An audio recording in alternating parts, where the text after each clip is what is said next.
Hi అండి, welcome back to my channel. ఈరోజు మనం కస్టర్డ్ ఐస్ క్రీమ్ని ప్రిపేర్ చేసుకుందామండి. సమ్మర్లో పిల్లలు చాలా ఎక్కువగా ఐస్ క్రీమ్స్ అనేవి తింటారు కదా. బట్ మనం ప్రజెంట్ ఉన్న సిచ్యువేషన్లో బయటకు వెళ్ళలేము కాబట్టి మనం ఇంట్లోనే పిల్లలకి ఐస్ క్రీమ్స్ అవి ఇంట్లోనే చేసి పెడదామండి. నేను ఇప్పుడు కస్టర్డ్ ఐస్ క్రీమ్ని ప్రిపేర్ చేస్తున్నాను. దీనికి కావాల్సిన ఇంగ్రీడియంట్స్ కూడా చాలా తక్కువే అండి. మనకి ఇంట్లో దొరికే ఇంగ్రీడియంట్స్ తోటే ఈ కస్టర్డ్ ఐస్ క్రీమ్ని ప్రిపేర్ చేసి ఇవ్వచ్చు. ఇంకెందుకు కావాలండి ఆలస్యం, మనం ప్రిపరేషన్లోకి వెళ్ళిపోదామా. ముందుగా నేను స్టవ్ వెలిగించాను, ఒక ప్యాన్ పెట్టాను. దాంట్లో ఒక 1/2 లీటర్ వరకు నేను మిల్క్ని యాడ్ చేశానండి. ఇవి ఆల్రెడీ కాచిన మిల్కేనండి, మనం డైరెక్ట్గా రా మిల్క్ అయినా తీసుకోవచ్చు. ఇక్కడ నేను 1/2 లీటర్ వరకు మిల్క్ని తీసుకున్నాను. ఇవి ఒక 3 పొంగులు వచ్చేంత వరకు మనం వెయిట్ చేద్దామండి. 3 పొంగులు వచ్చిన తర్వాత 1 కప్ షుగర్ని యాడ్ చేస్తున్నానండి. ఆ షుగర్ని కూడా యాడ్ చేసిన తర్వాత ఇంకో 2 పొంగులు వచ్చేంత వరకు మనం వెయిట్ చేద్దాం. అంటే పాలు అనేవి ఇంకొంచెం మరగాలి. ఈ లోపు మనం కస్టర్డ్ పౌడర్ని తీసుకుంటున్నానండి. నేను ఇక్కడ ఆ కస్టర్డ్ పౌడర్ని ఒక బౌల్లో వేసుకున్నాను. దాంట్లో చల్లటి మిల్క్లో మనం ఆ కస్టర్డ్ పౌడర్ని మిక్స్ చేసుకోవాలి అండి. అంటే ఉండలు ఏవి కట్టకుండా స్మూత్ ఫైన్ పేస్ట్ లాగా ఈ కస్టర్డ్ పౌడర్ని మనం మిక్స్ చేసుకోవాలి. ఉండలేవి కట్టకుండా చూసుకోవాలి. మీకు కుల్ఫీ ప్రిపేర్ చేసుకోవాలని ఉందా? ఒక్కసారి నా ఐ బటన్ని చెక్ చేయండి. దాంట్లో నేను పర్ఫెక్ట్గా హోమ్ మేడ్ కుల్ఫీని చేశాను. ఒక్కసారి దాన్ని చెక్ చేయండి. ఇక్కడ నేను డ్రై ఫ్రూట్స్ని తీసుకున్నానండి. కొద్దిగా బాదాం, కొద్దిగా క్యాష్యూ నట్, కొద్దిగా పిస్తా, ఈ 3ని తీసుకున్నానండి. ఇవి ఆప్షనల్. మీకు అలా డ్రై ఫ్రూట్స్ వేయడం ఇష్టం లేకపోతే ప్లెయిన్గా కూడా తీసుకోవచ్చు. అంటే కొందరు పిల్లలు డ్రై ఫ్రూట్స్ అవి తినరు కదా, అలా ప్లెయిన్ అయినా తీసుకోవచ్చు. అది సన్న ముక్కల కింద కట్ చేసి నేను డ్రై ఫ్రూట్స్ అనేది అక్కడ యాడ్ చేశాను. నెక్స్ట్ ఇక్కడ మనం ఇందాక పక్కన పెట్టుకున్నాం కదండి, ఆ కస్టర్డ్ పౌడర్ మిల్క్లో మిక్స్ చేసి పక్కన పెట్టాం కదా, ఆ లిక్విడ్ని కూడా దాంట్లో యాడ్ చేసుకొని బాగా కలుపుకోవాలండి. లేదంటే ఉండలు అనేది ఎక్కువ కట్టే ఛాన్సెస్ ఉంటాయి. నెక్స్ట్ అడగంటే ఛాన్సెస్ కూడా ఎక్కువగా ఉంటాయి. ఇలా బాగా మిక్స్ చేసుకోవాలండి.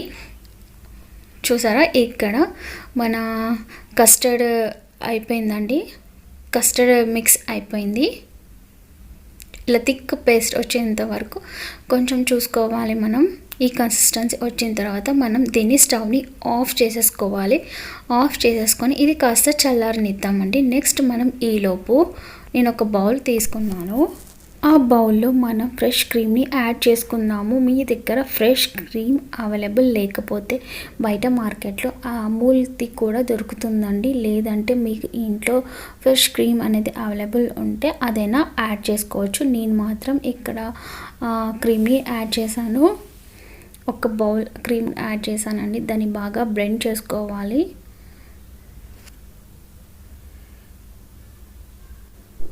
ఇది బాగా స్మూత్గా బ్లెండ్ చేసుకోవాలండి హ్యాండ్ బ్లెండర్తో. మీ దగ్గర బ్లెండర్ లేకపోతే మామూలుగా మన మిక్సీ జార్కైనా వేసుకోవచ్చు.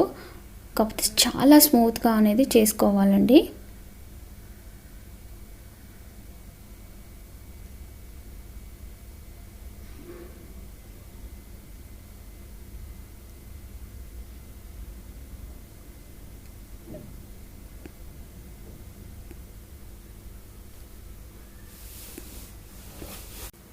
ఇలా స్మూత్ పేస్ట్ లాగా అయింది కదండి. నెక్స్ట్ ఇందాక మనం కస్టర్డ్ని మిక్స్ చేసి పెట్టుకున్నాం కదా, దాన్ని దాంట్లో వేసి 2 కలిపి బాగా బ్లెండ్ చేసుకోవాలండి. ఫస్ట్ మనం క్రీమ్ని బ్లెండ్ చేసుకున్న తర్వాత ఇది కస్టర్డ్ని మిక్స్ చేసుకున్నాం కదా, ఆ మిల్క్ని కూడా బాగా బ్లెండ్ చేసుకోవాలి. అది చల్లారిన తర్వాతే చేసుకోవాలండి, వేడి మీద చేసుకోకూడదు. ఇలా 2 కలిపి బాగా మిక్స్ చేసుకోవాలండి.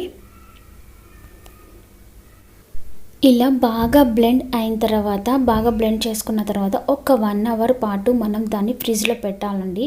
1 అవర్ తర్వాత మనం ఫ్రిడ్జ్లోంచి తీసి మళ్ళీ చాలా స్మూత్గా బ్లెండ్ చేసుకోవాలండి. ఇలా 2 టైమ్స్ చేసుకోవాలి. మనం ఫస్ట్ చేసిన దాన్ని ఫ్రిడ్జ్లో పెట్టేసిన తర్వాత మళ్ళీ ఫ్రిడ్జ్లో నుంచి తీసి మళ్ళీ అలాగే బ్లెండ్ చేసుకోవాలి. 1 అవర్ పాటు ఫ్రిడ్జ్లో పెట్టాలి. ఆ తర్వాత మళ్ళీ ఎంత బ్లెండ్ చేస్తే, మనం ఎంత స్మూత్గా చేస్తే అంత స్మూత్గా వస్తుందండి మన కస్టర్డ్ కస్టర్డ్ ఐస్ క్రీమ్ అనేది ఇలా మనం బ్లెండ్ చేసుకుంటాం కదా సెకండ్ టైం. ఆ సెకండ్ టైంలో నేను ఇక్కడ కొద్దిగా ఒక్క మిల్క్లో సాఫ్రన్ని యాడ్ చేశానండి. యాడ్ చేసి దాన్ని కూడా అందులో వేసుకోవాలి. వేసుకున్న తర్వాత మళ్ళీ ఒక్క 1 మినిట్ బ్లెండ్ చేసుకుంటే సరిపోతుందండి. ఈ సాఫ్రాన్ అనేది జస్ట్ ఫ్లేవర్ కోసం అనండి. జస్ట్ అది కుంకుమ పువ్వు ఫ్లేవర్ అనేది మన కస్టర్డ్లోకి పడుతుంది. జస్ట్ కలర్ అండ్ ఫ్లేవర్ కోసమే యాడ్ చేశాను. జస్ట్ ఆప్షనల్ మాత్రమే. ఇక్కడ నేను మనం ఇందాక బాగా బ్లెండ్ చేసి పెట్టుకున్నాం కదా, 2 టైమ్స్ కంపల్సరీ బ్లెండ్ చేసుకోవాలండి. అప్పుడే ఫైన్గా స్మూత్గా వస్తుంది మన ఐస్ క్రీమ్. ఇలాంటి మౌల్డ్స్ తీసుకొని నేను దాంట్లో ఫిల్ చేస్తున్నానండి. మీ దగ్గర మౌల్డ్స్ లేకపోతే డైరెక్ట్గా ఏదైనా ఎయిర్ టైట్ కంటైనర్ బాక్స్ ఉంటుంది కదా, దాంట్లో అయినా వేసుకొని ఫ్రిడ్జ్లో పెట్టుకోవచ్చు. లేదు అంటే ఇలా ఏదైనా స్టీల్ గ్లాస్ అయినా పర్వాలేదండి, దాంట్లో అయినా ఫిల్ చేసి పెట్టుకోవచ్చు. ఇలా ఫిల్ చేసి పెట్టుకున్న తర్వాత ఓవర్ నైట్ అంతా ఉంచితే అది మంచిగా ఐస్ అనేది ఫామ్ అవుతుంది. ఇలా మౌల్డ్ చేసుకున్న దాన్ని మన దగ్గర సిల్వర్ పేపర్ ఉంటుంది కదండి, ఆ పేపర్ని అలా ప్యాక్ చేసి రబ్బర్ బ్యాండ్ పెట్టేసి నేను ప్యాక్ చేశానండి. ఎందుకంటే అది లీక్ అవ్వకుండా ఉంటుంది కాబట్టి. అంతే, మీ దగ్గర ఇలాంటి కంటైనర్స్ అవి లేకపోతే మీరు గ్లాస్కైనా ఇలా పెట్టుకోవచ్చండి. ఇలా పైనుంచి ఒక హోల్ అనేది చేసుకొని నేను ఇక్కడ ఐస్ క్రీమ్ స్టిక్ అనేది పెడుతున్నానండి. ఇవన్నీ ఆప్షనల్, ఇవేవి లేకపోయినా మీరు మామూలుగా ఊరికే బౌల్స్లో అయినా చేసి పెట్టుకోవచ్చు. కాకపోతే ఎయిర్ అనేది పోకుండా ఎయిర్ టైట్ కంటైనర్లో పెట్టుకొని ఫ్రిడ్జ్ అనేది మామూలుగా టెంపరేచర్ కన్నా కొంచెం హై టెంపరేచర్లో పెట్టుకొని ఓవర్ నైట్ ఉంచుకుంటే మన యమ్మీ కస్టర్డ్ ఐస్ క్రీమ్ అనేది రెడీ అయిపోయింది. ఇప్పుడు మనం నైట్ ప్రిపేర్ చేసి పెట్టాం కదా, ఆ ఐస్ క్రీమ్స్ని ఓపెన్ చేసి చూద్దామండి.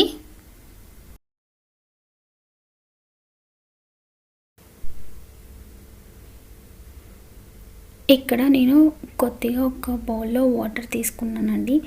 ఆ బౌల్లో ఇందాక మనం ఫ్రిడ్జ్లోంచి తీసాం కదా ఆ ఐస్ క్రీమ్స్ని, దాంట్లో డైరెక్ట్గా తీసి రాదండి. ఒక్కసారి ఆ వాటర్లో అలా డిప్ చేసి మనం హ్యాండ్తో బాగా అలా చేయాలండి, ర్యాప్ చేయాలి.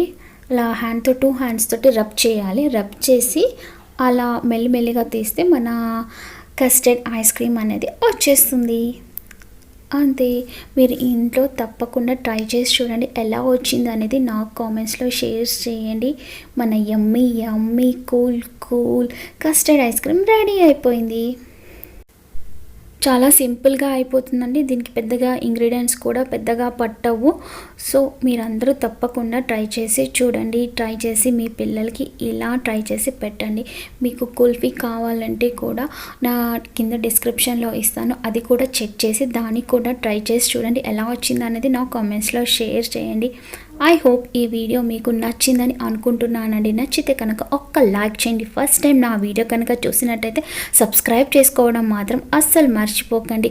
మీకు కనుక ఈ వీడియో నచ్చినట్టయితే మీ ఫ్రెండ్స్ అండ్ ఫ్యామిలీ మెంబర్స్కి కూడా షేర్ చేయండి. సబ్స్క్రైబ్ చేసుకోవడం మాత్రం అస్సలు మర్చిపోకండి. కింద వచ్చే బెల్ బటన్ని కూడా యాక్టివేట్ చేయండి. అలా చేయడం వల్ల నేను చేసే ప్రతి ఒక్క వీడియో మీకు నోటిఫికేషన్ ద్వారా వస్తుంది. Thank you for watching.